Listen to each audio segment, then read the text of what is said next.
성장기에 어쩔 수 없이 사랑니하고 어금니를 뽑았어. 그쵸? 그러면은 한쪽으로만 이제 씻게 되고 한쪽은 이제 이가 없단 말이에요. 편하지는 않고 틀어질 수 있는 그런 여건은 이제 부여가 된 거죠. 턱 관절에도 분명히 영향이 있을 수가 있고 성장에도 분명히 영향이 있을 수는 있어요. 돌출입이 생긴다.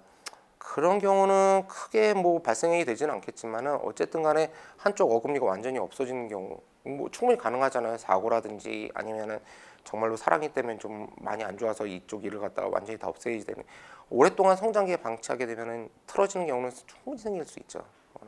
너무 크면은 이가 좀 앞으로 나오는 경우도 있고, 그 다음에 뭐 여러 가지 그런 성장이나 아니면은 그런데 영향을 충분히 미칠 수 있다. 충분히 가능한 얘기예요.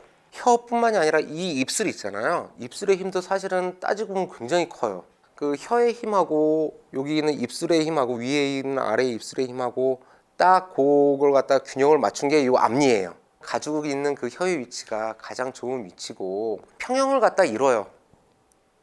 그 이를 갖다가 중간에 놓고서 입술 그리고 혀 있잖아요. 그 힘을 놓고 보면 딱 평형이 돼요. 그 위치에 있는 게 치아라고 생각하시면 되세요. 그거는요.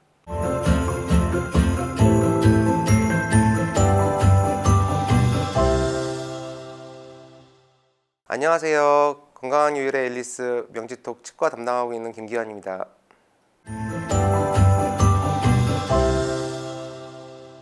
아이들 덧니, 누운니 이런 것들 언제부터 관리를 시작해 줘야 될까요? 아이 앞니 있잖아요. 여기 가운데 이제 매복치가 있는 경우가 간혹 있어요.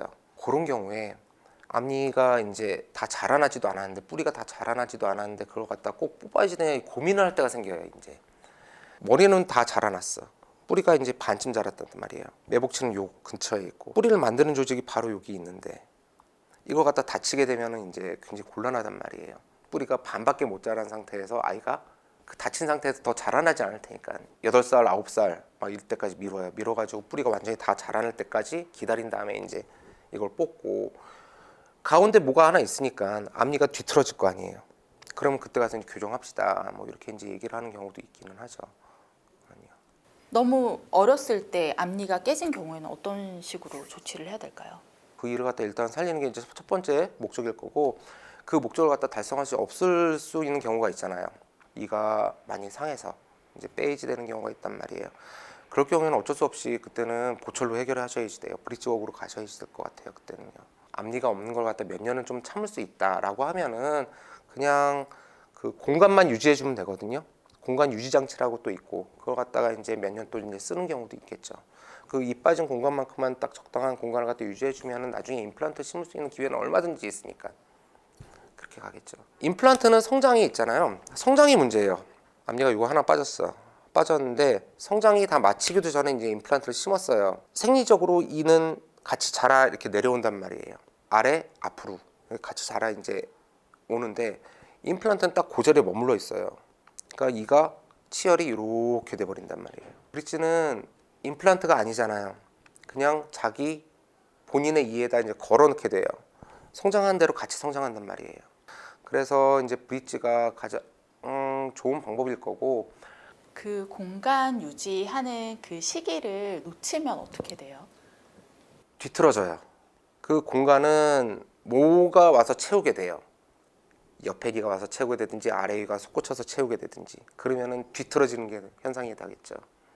그러니까 정확한 그 위아래 맞물림을 갖다 이제 교합이라고 그러는데, 저희 입장에서는 요걸 갖다가 계속 유지시켜 주는데 공간이라는 개념은 굉장히 중요해요. 이 하나하나가 가지고 있는 그 공간에 대한 개념은 굉장히 중요해요.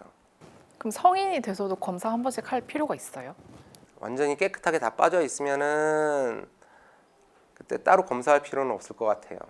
다만 치과 1년에 한 번씩 가보세요. 뭔가가 있을 거예요. 뭐가 문제가 될 게 있는지, 그러면 엑스레이 찍어봅시다 라고 할 거고, 문제가 될 게 없다, 그냥 뭐 스케일링 정도에서 관리만 좀 잘해주면 된다라고 하면은 뭐 스케일링만 정도 해드릴 거고 그렇게 되겠죠.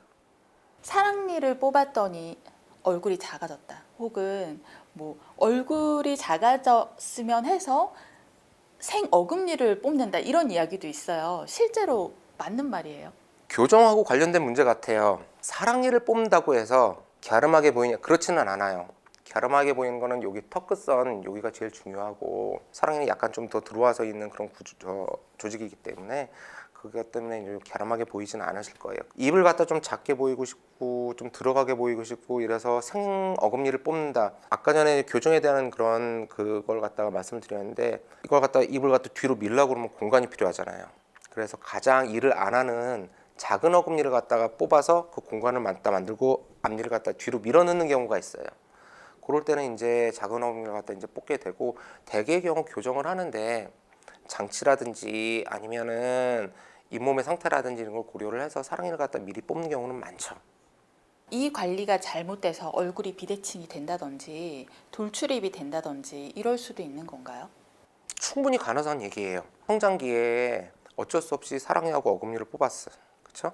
그러면은 한쪽으로만 이제 씻게 되고 한쪽은 이제 이가 없단 말이에요. 편하지는 않고 틀어질 수 있는 그런 여건은 이제 부여가 된 거죠. 턱 관절에도 분명히 영향이 있을 수가 있고 성장에도 분명히 영향이 있을 수는 있어요.